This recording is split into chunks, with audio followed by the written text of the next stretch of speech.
सडका कांदा आहे आणि हा सडका कांदा दिल्लीला पोहोचल्यावर आमच्या घरच्या कांद्याचा रेट 2 रुपये सुद्धा नाही राहणार, कारण हा कांदा मार्केटमध्ये 30 रुपयाने विकणार हे लोक.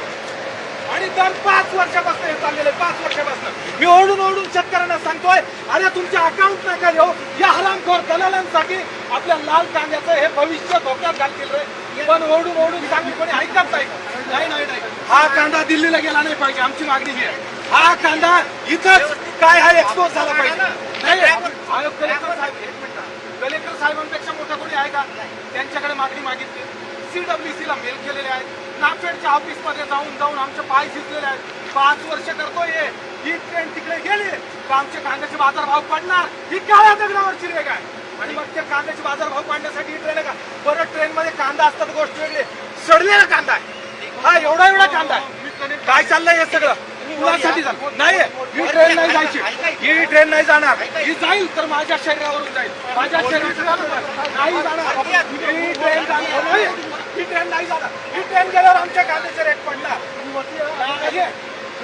नाही. बोलणार नाही, ट्रेनच्या पुढे झोपणार मी. तुम्ही बघा, मी नाही जाणार आहे. तिला फ्लॅग दाखवायला अधिकारी आलेले नाही. ही ट्रेन जाणार नाही. आणि नसेल तर एक बोगीतली एक कोणी दाखवा आम्हाला काय तिच्यात, काय आहे दाखवा आम्हाला तिच्यात. होऊन जाऊ द्या. जर मी चुकत असेल मला फाशीवर द्या. विचार काय आहे दाखवा आम्हाला.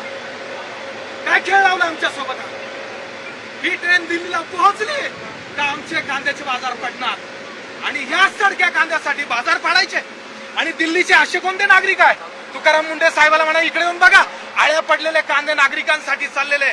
आणि नाशिकचा कांदा असा नाहीये, 8 महिने सडत नाही नाशिकचा कांदा. हा कांदा नाशिकचा नाहीये.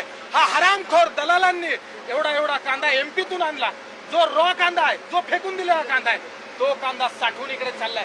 किती अर्ज करायचे, कुणाकडे करायचे?